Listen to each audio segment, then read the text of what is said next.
नमस्ते। आज के इस खास विश्लेषण में हम एक ऐसी रोंगटे खड़े कर देने वाली घटना पर चर्चा करने वाले हैं जो दशकों से लोगों के लिए एक बहुत बड़ा रहस्य बनी हुई है। ये कोई आम कहानी नहीं है, बल्कि जापान के सबसे खौफनाक मामलों में से एक है। तो चलिए, बिना किसी देरी के सीधे इस रहस्य की गहराइयों में चलते हैं। हम अक्सर सोचते हैं ना कि बचपन के खिलौने कितने मासूम होते हैं, लेकिन क्या कभी किसी के दिमाग में ये ख्याल आता है कि कोई प्यारी सी गुड़िया किसी खौफनाक और जानलेवा राज को अपने अंदर छुपा सकती है? ये सोचना भी अजीब लगता है कि कैसे एक बेजान सी चीज एक कभी ना खत्म होने वाले खौफ का कारण बन सकती है। चलिए देखते हैं कि स्रोत हमें इस बारे में क्या बताते हैं। सुजुकी परिवार की ये डरावनी कहानी एक बहुत ही सीधे साधे पल से शुरू होती है। हमारी इस चर्चा में हम इस पूरी घटना को सिलसिलेवार तरीके से समझेंगे। 1918 में इस डॉल को खरीदने से लेकर चौथे जन्मदिन के उस गिफ्ट, फिर एक अचानक हुई मौत और इसके बाद 20 सालों के उस खौफनाक सफर से होते हुए आज के वर्तमान हालात तक, सब कुछ बिल्कुल इसी क्रम में। एक मासूम शुरुआत और एक परफेक्ट गिफ्ट। बात 1918 के जापान की है। सुजुकी परिवार का 17 साल का बेटा एकीची एक गरीब मजदूर का बेटा था। उसने अपनी 4 साल की छोटी बहन की कुकू को उसके जन्मदिन पर एक परफेक्ट गिफ्ट देने के लिए पूरे 1 महीने तक छोटे मोटे काम किए और पैसे जोड़े। एकीची को बाजार में जो डॉल मिली वो एक ट्रेडिशनल जापानीज डॉल थी। उसका रूप बड़ा ही शांत था। लाल रंग का किमोनो पहने हुए, गर्दन तक एकदम काले बाल और चेहरे पर एक अजीब सी शांति। लेकिन उसकी आंखें बहुत गहरी थी। छोटी कीकू को ये गुड़िया इतनी ज्यादा पसंद आई कि उसने इसका नाम ओकीकू रख दिया। वो इसे नहलाती, इसके बाल संवारती, मतलब एक पल के लिए भी खुद से दूर नहीं करती थी। लेकिन एक दर्दनाक मौत ने सब कुछ बदल दिया। ये खुशियां ज्यादा दिन टिक नहीं पाईं। हुआ ये कि बाहर खेलते हुए किकुको को एक मच्छर ने काट लिया, जिससे उसे गंभीर मलेरिया हो गया। उस परिवार के दुख की कल्पना करना भी मुश्किल है। तड़पते हुए अपनी आखिरी सांस तक उस छोटी सी बच्ची ने ओकीकू डॉल को अपने सीने से लगाए रखा और फिर नन्ही किकू को इस दुनिया को छोड़ गई। जापानी परंपरा के अनुसार जब किसी का अंतिम संस्कार होता है तो उनकी सबसे पसंदीदा चीज भी उनके साथ ही जला दी जाती है। सुजुकी परिवार भी ओकीकू डॉल को किकुको के साथ जलाना चाहता था, लेकिन मंदिर की तरफ से इसकी परमिशन नहीं मिली। मजबूरी में उन्हें उस गुड़िया को घर के हॉल में ही एक मेमोरियल शेल्फ पर किकुको की याद में रखना पड़ा। और स्रोत के अनुसार यहीं से शुरू होता है बढ़ता हुआ खौफ। एक रात जब एक ही चीज सो रहा था तो अचानक खाली हॉल से उसे कुछ हल्की हल्की फुसफुसाहटें और एक छोटी बच्ची के हंसने की आवाजें सुनाई दी। वो आवाजें बिल्कुल किकुको जैसी थीं। वो हॉल में गया पर वहां कोई नहीं था। धीरे धीरे ये आवाजें घर के बाकी लोगों को भी सुनाई देने लगीं। घटनाएं अब रफ्तार पकड़ने लगी थीं।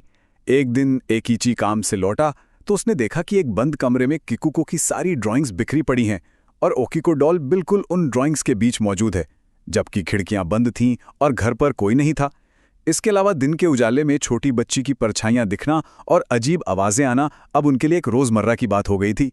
लेकिन सबसे विचलित कर देने वाली बात कुछ और ही थी। उस डॉल के बाल, जो पहले बिल्कुल काले थे और गर्दन तक ही आते थे, वो अब अपने आप बढ़कर कंधों से नीचे आ गए थे। सिर्फ इतना ही नहीं, उनका रंग अब इंसानी बालों की तरह हल्का ब्राउन हो गया था और उनमें बकायदा 2 मुंहे बाल यानी स्प्लिट एंड्स नजर आने लगे थे। ये देखकर कोई भी हैरान रह जाए। इस खौफनाक माहौल के बीच हुई एक ऐसी भयानक भूल जिसने सब कुछ बिगाड़ दिया। जब एकीची ने ये बालों वाली बात अपनी मां को बताई तो उन्हें लगा कि ये सिर्फ उसका वहम है, और यहीं उनसे एक बहुत बड़ी गलती हो गई। मां ने कैंची उठाई और उस डॉल के बढ़े हुए बालों को काटकर वापस गर्दन तक छोटा कर दिया। बस इस एक कदम ने उस परिवार की जिंदगी को रातों रात एक भयानक नरक में बदल दिया। बाल काटने वाली उसी रात मां को एक बेहद खौफनाक सपना आया। सपने में किकुको उनके पास आकर जोर जोर से रो रही थीं कि उन्होंने उसकी डॉल के बाल क्यों काटे, और देखते ही देखते किकुका का वो रोता हुआ चेहरा उस ओकीकू डॉल के गुस्से वाले चेहरे में बदल गया। मां चीखते हुए उठी और आंखें खोलते ही क्या देखती हैं, वो ओकीकू डॉल सीधे उनके सीने पर बैठी हुई थी। ये paranormal activity step by step कैसे बढ़ी, जरा इसे समझिए। पहला कदम, एक शाम एकीची ने नोटिस किया कि शेल्फ पर रखी उस डॉल की बिना पलक झपकाए घूरती हुई नजरें सीधे उस पर टिकी हैं।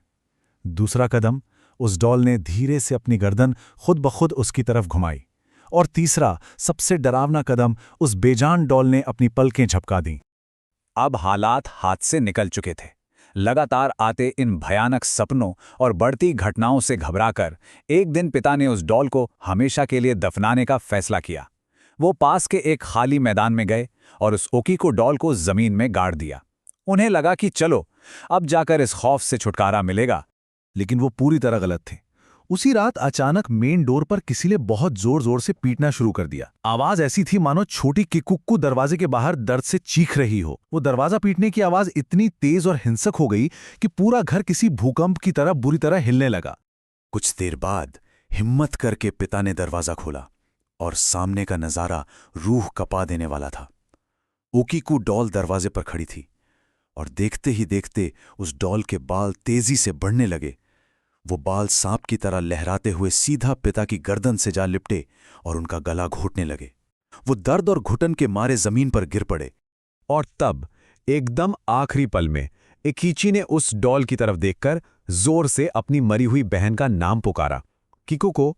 और यकीन मानिए, उस एक आवाज से वो डॉल अचानक बिल्कुल बेजान हो गई। उसकी पकड़ ढीली पड़ गई और पिता की जान बच गई। इस घटना ने साबित कर दिया था कि ये मामला कितना संगीन है। ये कोई एक दो दिन की बात नहीं थी, बल्कि पूरे 20 साल का श्राप था। सुजुकी परिवार ने ये खौफ पूरे 20 सालों तक झेला। वो जब भी उस डॉल को फेंकते, वो किसी न किसी तरह वापस आ जाती।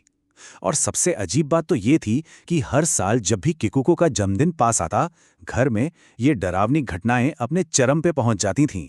कई पुजारियों, तांत्रिकों को बुलाया गया, लेकिन हर शुद्धिकरण नाकाम रहा। आखिर में 20 साल बाद पूरी तरह हार मानकर सुजुकी परिवार ने वो घर ही छोड़ दिया और डॉल को जापान के मानेंजी बुद्धिस्ट टेम्पल को सौंप दिया। लेकिन हैरानी की बात यह है कि मंदिर के भिक्षुओं की लाख कोशिशों के बाद भी उस डॉल पर किसी मंत्र या पूजा का कोई असर नहीं हुआ। चलिए अब बात करते हैं आज की। 1 सदी बाद आज वो डॉल कहाँ है? लगभग 100 साल बीत चुके हैं इस बात को।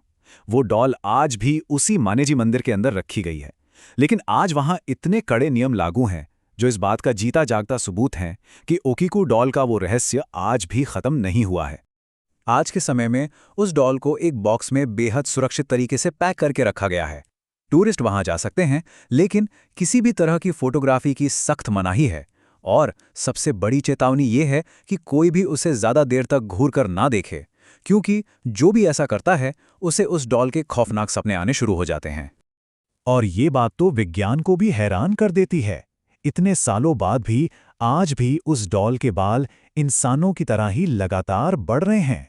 मंदिर के भिक्षुओं को आज भी नियमित रूप से ओकीको डॉल के बाल काटने पड़ते हैं, और वो बाल देखने और छूने में 100% असली इंसानी बालों जैसे ही महसूस होते हैं। लेकिन हाल ही में सामने आई एक अपडेट शायद सबसे ज्यादा विचलित करने वाली है। लोगों ने नोटिस किया है कि समय के साथ उस डॉल का मुंह धीरे धीरे खुल रहा है। और इससे भी ज्यादा खौफनाक बात यह है कि लोगों को उस डॉल के मुंह के अंदर दांत तुकते हुए नजर आ रहे हैं। तो इन सारे तथ्यों को जानने के बाद आखिर में ये बड़ा सवाल हमारे सामने आकर खड़ा हो ही जाता है। क्या सच में उस नन्ही किकुको की आत्मा उस डॉल के साथ जुड़ गई थी, या फिर इस पूरी घटना के पीछे कोई और ही गहरा और काला राज छिपा है? इस रहस्यमयी विश्लेषण में आज के लिए बस इतना ही। उम्मीद है इस चर्चा से आपको इस अनसुलझे मामलों को बेहतर ढंग से समझने में मदद मिली होगी।